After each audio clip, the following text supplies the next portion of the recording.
this episode of Newt's World, on October 23, 1983, the United States Marine Corps experienced its greatest single-day loss of life since the Battle of Iwo Jima, when a truck packed with explosives crashed into their headquarters and barracks in Beirut, Lebanon.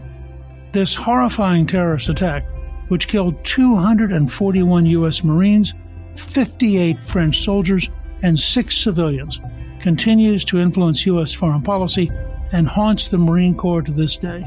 Now, the full story is revealed in the new book, Targeted: Beirut, the 1983 Marine Barracks Bombing, and the Untold True Origin Story of the War on Terror, by Jack Carr and historian and Pulitzer Prize finalist James M. Scott. Based on comprehensive interviews with survivors, extensive military records, as well as personal letters, diaries, and photographs, this is the authoritative account of the deadly attack. So, I am really pleased, in the midst of everything we're watching in the Middle East, to welcome my guest, James M. Scott. He is a Pulitzer Prize finalist, former Nieman Fellow at Harvard, the author of Target Tokyo, Black Snow, Rampage, The War Below, and The Attack on the Liberty. He is currently the scholar in residence at the Citadel.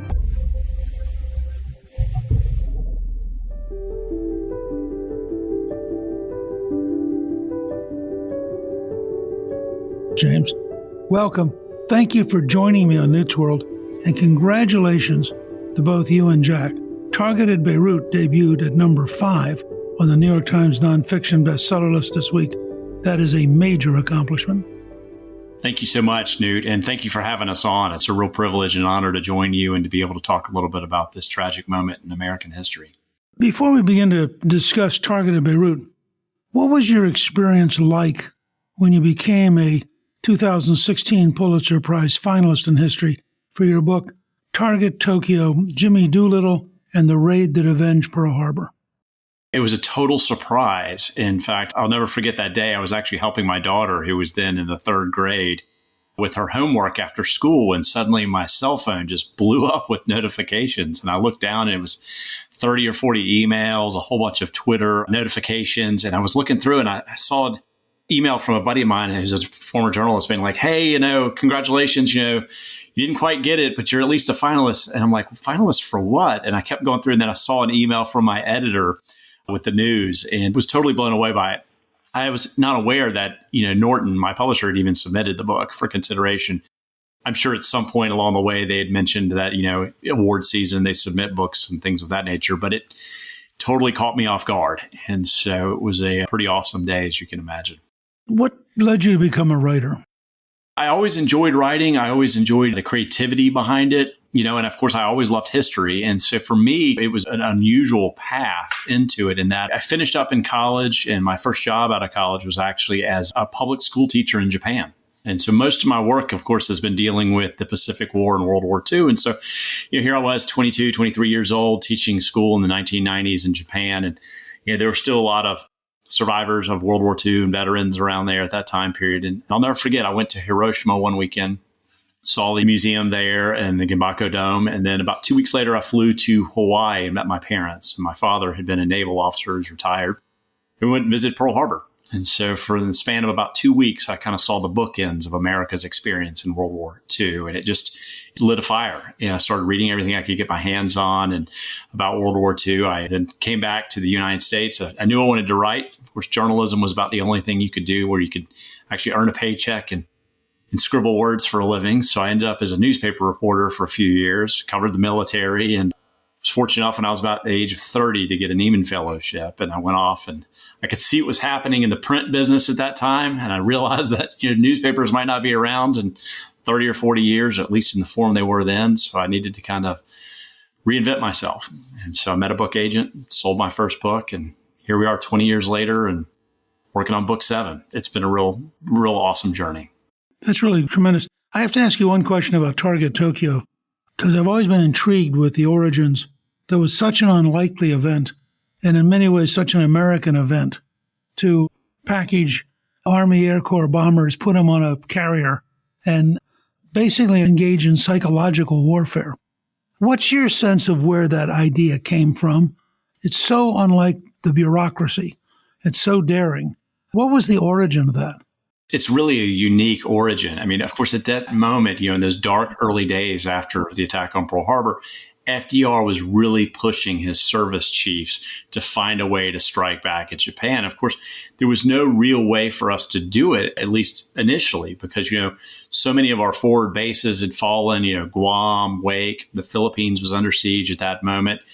And our aircraft carriers, which had fortunately escaped destruction at Pearl Harbor, were simply too valuable to risk sending all the way into the enemy's backyard. And so it really seemed like there was no viable way to attack Japan until Ernest King, who was the chief of naval operations at the time, one of his senior staffers, who was a submariner of all things, happened to be down at Norfolk checking out on the Hornet, which was a new carrier about to come online. And he happened to see naval aviators practicing takeoffs on an airstrip that was designed to look like it was sort of chalked out to where a aircraft carrier deck would be, to kind of give them a sense of, their distances. And that vision just sparked an idea. He said, what if instead of using naval planes, which have a short range, single engine planes, what if we swap those out for twin engine Army bombers? And that's really the spark that triggered the idea. Of course, vetting that idea would then fall to, more experienced airmen, both with the Army forces and, of course, the Navy. But the lion's share of it fell to Jimmy Doolittle at that point. Was there substantial resistance to doing it? No, there wasn't. This period of time, America is really looking for any way to strike back possible. And so a lot of the service rivalries and things of that nature really kind of fell to the wayside. And I'll say this, and 16 weeks is all it took to prepare and execute this audacious raid. You think about trying to put together a joint operation like this nowadays. God, in 16 weeks, it would be impossible, but yet here they were, and they were able to do it. It required the Navy, it required 10,000 sailors, 16 bombers, a task force of ships, steam all the way across the Pacific. They had to reconfigure these bombers so that they could cover the distance, strip out the added weight, add more fuel, figure out airfields in China. It's an incredible operation to be put together in such a short period of time. It's a great topic. Now, with your new book, you co-authored it with Jack Carr, who's become very successful as a novelist, amazingly so. He's a former Naval SEAL and spent 20 years in Navy Special Warfare. I'm curious, what was it like to work together to start co-writing? Jack's an awesome guy. I didn't know him personally when he first reached out to me. In the last couple of years, we've subsequently become really great friends, great collaborators. So just to kind of back up a little bit. So Jack had the idea for wanting to sort of start a series of books looking at terrorism events and sort of the effects of that on American policy, on American survivors and things of that nature. And so he was looking to partner with somebody who had a background in doing the research and military history. And so he'd read some of my books and he reached out to me. I didn't know Jack personally at the time. I knew of his work. I'd watched the television show, The Terminal List. I'd read the books. In fact, I had just finished reading one of them when he reached out to me. So it was very serendipitous. And he came to me initially with the idea of Beirut. He said, this is the origin of so much of it. I'd like to start there. And it just so happened that I was going to a conference that weekend, a military conference, and I happened to be there with Charlie Niemeyer, who's a friend of mine, who's the former director of Marine Corps history. And I asked Charlie, I said, Charlie, I've been approached about doing this project on Beirut. What kind of stuff do you guys have in the Marine Corps archives? He said, man, we've got everything. He said, we have the monthly command chronologies. We've got the weekly sit reps. We've got the daily message traffic. We've got an entire oral history collection that was done in 1982, 1983. And he's like, furthermore, this topic really needs to be done. And then I remembered a buddy of mine from my master's program at the Citadel had talked about Beirut periodically, it'd come up a time or two in class. And so I texted him and I said, Mark, you had some connection to Beirut. Remind me what it was. And he immediately texted me back and he said, I was one of the rescuers that day. And he's like, I can put you in touch with as many people as you want to. And so, here it was literally in the span of a weekend. Jack had reached out. I'm hearing from the director of Marine Corps history that they've got all the documents that we need. A buddy of mine can put us in touch with the survivors. It was just green light, go, go, go, go. And so Jack and I jumped on it right away. We had phenomenal cooperation from the Marines that were there. We did over 100 hours of interviews with survivors, men who were there, who were buried under the rubble, who worked on top of the rubble pile, with the widows of men who were killed, the children, the parents. We got over 1,000 pages of diaries and letters from the men who were there. And then, of course, we married that with all the archival material from the Marines and the Reagan Library and some smaller institutions as well.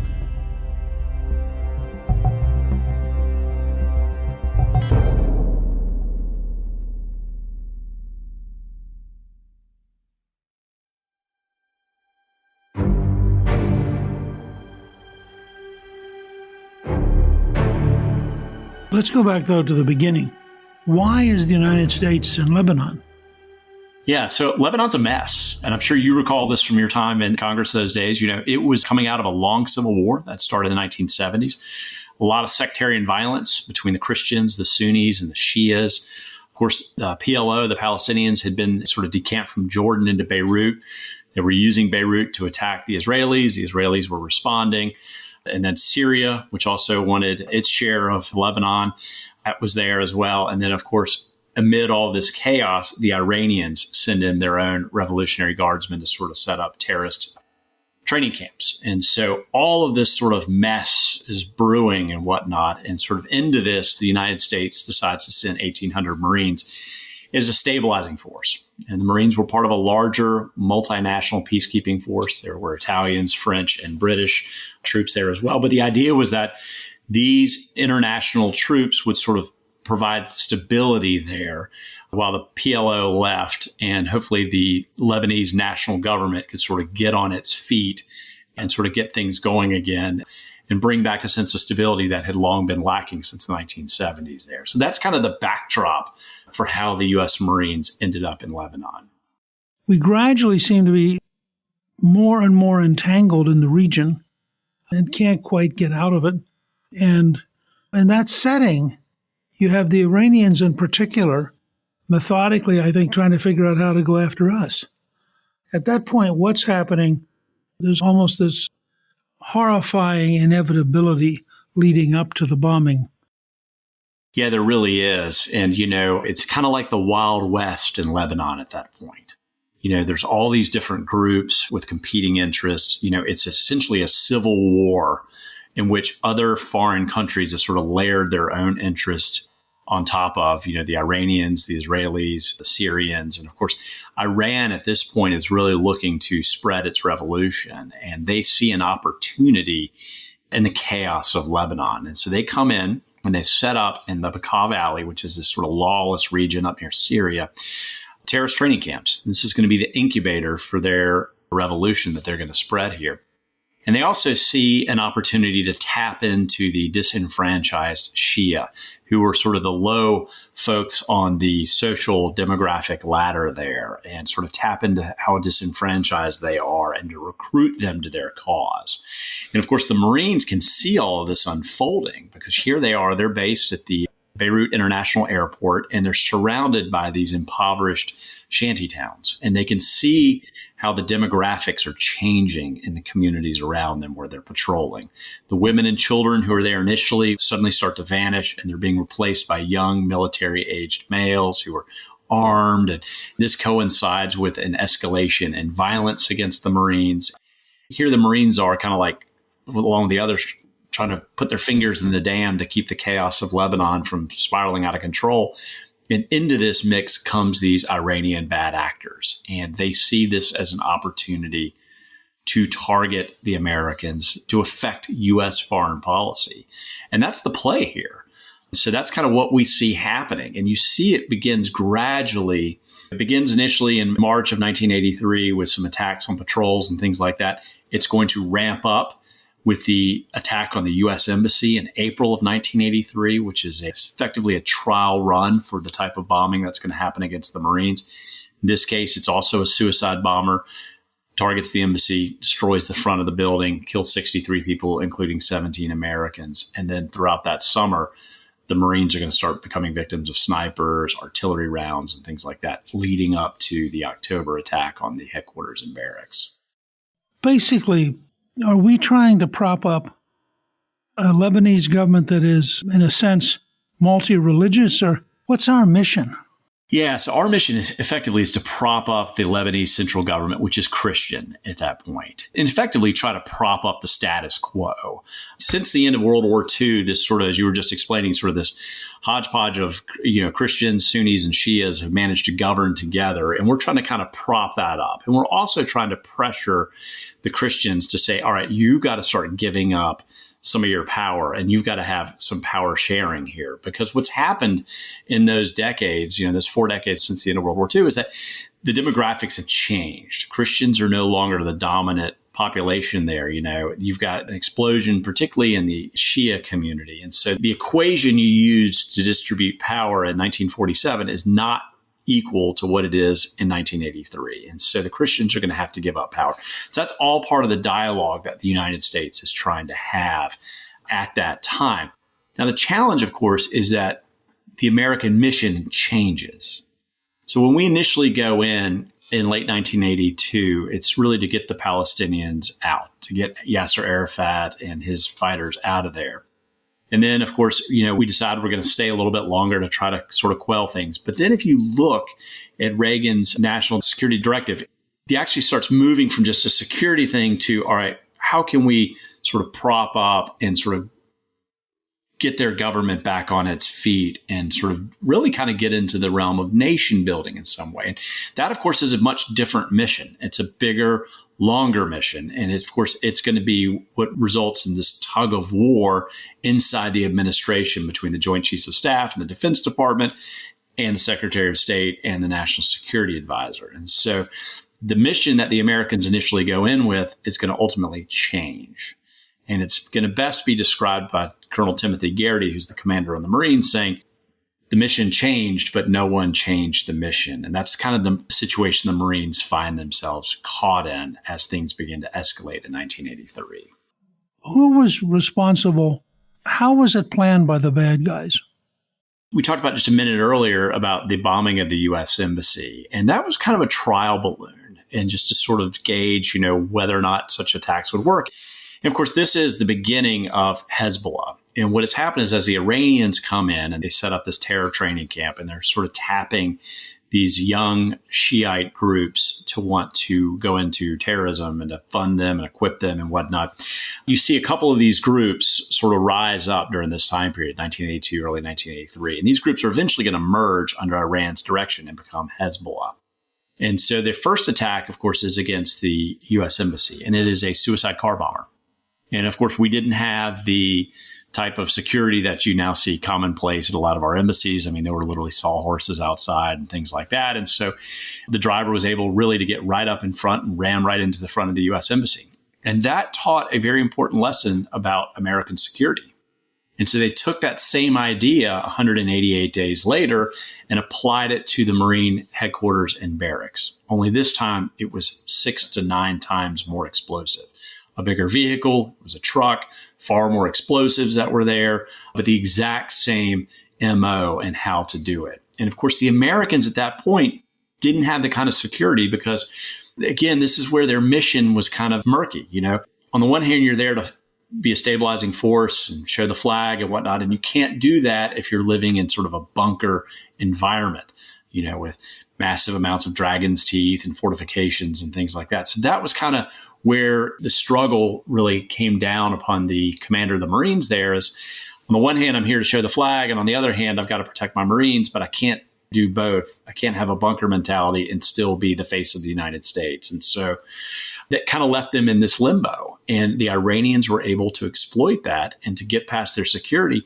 They picked a Sunday morning. They went in at dawn, 6:21 a.m. They'd been studying the Americans. They knew that on Sunday mornings they slept in, that there wouldn't be much activity there, that would be a critical time to maximize their efforts to break through our security. And that's exactly what happened.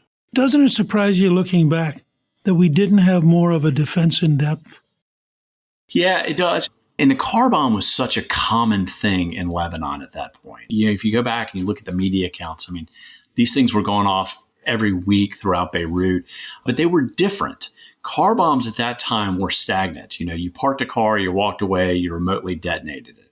This was a significant change that we didn't appreciate after the bombing of the embassy. a suicide bomber.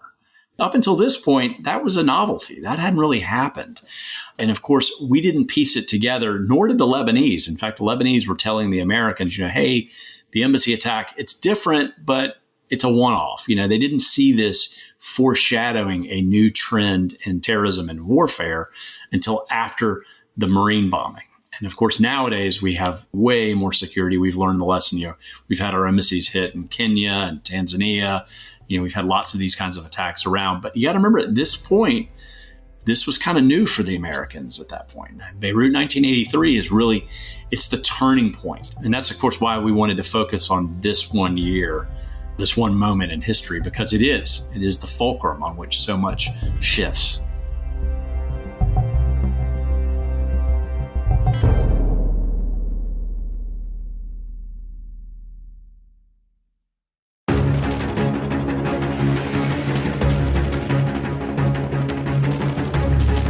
To what extent were the Iranians involved? The Iranians were the ones that were providing the training, the equipment, the explosives. They were the ones that actually gave them, the local fighters, they're the ones that gave them the idea to go after the Marines. So the Iranians were pulling the strings on this 100%. We did vote to keep the Marines in Lebanon before this happened.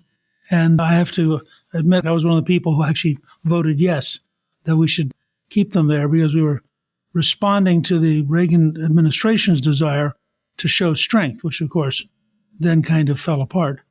But if I remember correctly, the person we thought was the primary planner was only finally killed by the Israelis sometime in the last couple months. We knew who he was. We couldn't get him for all these years. Yeah, another one of the folks involved was just killed just a couple of weeks ago. And so it's been drip by drip, kind of getting the payback for these attacks all these years later. When you looked at this whole thing and immersed yourself in it, were we right to pull out? I mean, was there any practical way to have stabilized Lebanon at a reasonable price? Up until the disintegration of the central government in early 1984, that's when I think it really all completely falls apart. There's no doubt, looking back, that this was a very, very difficult political, diplomatic mission to pull off, in part because the leader at that time, Amin Gemayel, was just not a very likable figure for most people in Lebanon. I mean, not only did the Sunnis and the Shias not trust him, but a lot of the Christians didn't like him either. And he was kind of an heir apparent to his older brother, Bashir, who was killed and assassinated, and who was a much more popular figure and a much more commanding figure. And so his brother really was just not a dynamic political leader. Do we think the older brother was assassinated by the Syrians? He was assassinated by the Syrians. There's this whole story of the Assad regime deliberately destabilizing Lebanon to expand Syrian influence. When you really try to put all this up on a whiteboard, you realize how many different players there are, how many different factions. It's mind-blowing. It is. Well, and the Syrians didn't like Bashir because they felt he was too close to the Israelis. And so the root of all this is really that tug of war between Israel and Syria over who's going to control their neighbor here. And so they're both kind of playing this tug of war with Lebanon. And so Bashir was much closer with the Israelis. The Americans liked him.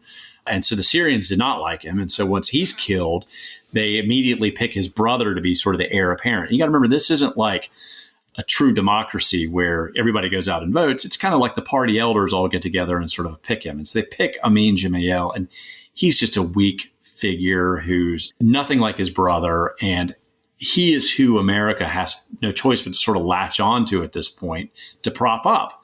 And so that's what I'm saying. Like, it's a really, really difficult proposition from the moment we arrive there, that this is who we're pinning the hopes of the United States on this guy. And he's just unable to pull it off. And as the situation gets worse and worse and worse, his credibility erodes until eventually it all collapses. After the bombing of the American Marine Barracks, a few months later, it all collapses in February. The army collapses, the government collapses. And at that point, it's just devolving back into civil war. And that's when the Americans just says, you know what, we're throwing our hands up, we're out. And that was what Caspar Weinberger and the Joint Chiefs wanted all along. You know, they saw Lebanon as a sideshow from the larger fight, which was the Cold War. And, you know, they didn't want to get pulled into a proxy battle here. They were the ones that were pushing back all along, whereas the State Department and National Security Council staff were the ones wanting to push ahead in Lebanon. I had noticed in your bio that you like to lead battlefield tours. How did that start, and what kind of battlefields do you go on? I started, spent much of my career writing about World War II. And you've written about World War II as well. I mean, it's such a great, fascinating topic. A number of years ago, the National World War II Museum in New Orleans had asked me to help put together tours for them. And so we did put together a tour on the Philippines. So we do the Battle of Manila, we do the Bataan Death March, Corregidor. And so I've led that tour for them for a number of years. I also do their Victory in the Pacific tour, which is Guam, Saipan, Tinian, and Iwo Jima, and also Pearl Harbor. And then I also work with another company out of the UK called The Cultural Experience, who does similar tours. I do it for them. I do a Philippines tour as well, but I also do last year, the war in Japan. So we do Okinawa, Hiroshima, Nagasaki, and Tokyo, and the firebombing raids. I love it. I travel a lot of these places for my research, when I'm doing interviews and things like that for different books. And so then the opportunity to take guests and go experience them, I love doing it. So if somebody wants to go on a military tour with you, is there a website or where do they go? Yeah, go to jamesmscott.com, and I have on there events and tours page, and you can click on there and you'll see all the tours I have coming up in the next year or two. I've got 4 coming up. In 2025, I'm doing a Marianas tour and I'm doing a Tokyo tour. And then in the spring of 2026, I'm doing 2 back-to-back Philippines tours and then another Marianas tour. So it's going out to the Pacific, and I love it. I mean, you go to a place like Corregidor, which is the fortified island right off of the Philippines. And it's just haunting. You can go through the tunnels that the Americans had there. The old officer housing is there, the hospital, the barracks. I mean, it's just a real opportunity to see and experience what World War II must have been like. That's remarkable. You mentioned the Philippines campaign. My wife, Callista's uncle, is buried in the military cemetery in Luzon. Oh, yeah. That's the largest one outside the U.S. 17,000 people buried right there in Manila. He was killed very late in the war, during the final phase of that campaign. She had other relatives who'd fought in Europe who survived okay, but the family always felt it was a tragedy. And that's a remarkable place. I'm a historian by training, and we have too few people who take the time to understand how history occurs and to understand the different components. And if you study Beirut or if you study the Philippines or you name it, you'll approach today's problems differently if you have some sense of the complexity of history and of being cautious. I mean, that it often doesn't quite evolve the way you think it will. And I think what you're doing both in your writing and in your battlefield tours, it's a terrific contribution to helping people better understand the world we live in. I want to thank you for joining me. Your new book with Jack Carr, Targeted, Beirut, the 1983 Marine Barracks Bombing, and the Untold True Origin Story of the War on Terror, is a tremendous book. As I said earlier, New York Times bestseller already, available on Amazon and bookstores everywhere. And we're also going to include your personal link for people who may want to come and take a historic tour with you, which is an extra bonus, I think, coming out of this conversation. But James, I really appreciate you sharing your ideas and your knowledge with us. Newt, it's been a privilege and an honor. Thank you so much for having me on. Thank you to my guest, James M. Scott. You can get a link to buy his new book with Jack Carr, Targeted Beirut, on our show page at newsworld.com. Newt's World is produced by Gingrich 360 and iHeartMedia. Our executive producer is Garnsey Sloan. Our researcher is Rachel Peterson. The artwork for the show was created by Steve Penley. Special thanks to the team at Gingrich 360. If you've been enjoying Newt's World, I hope you'll go to Apple Podcasts and both rate us with 5 stars and give us a review so others can learn what it's all about. Right now, listeners of Newt's World can sign up for my 3 free weekly columns at gingrich360.com/newsletter. I'm Newt Gingrich. This is Newt's World.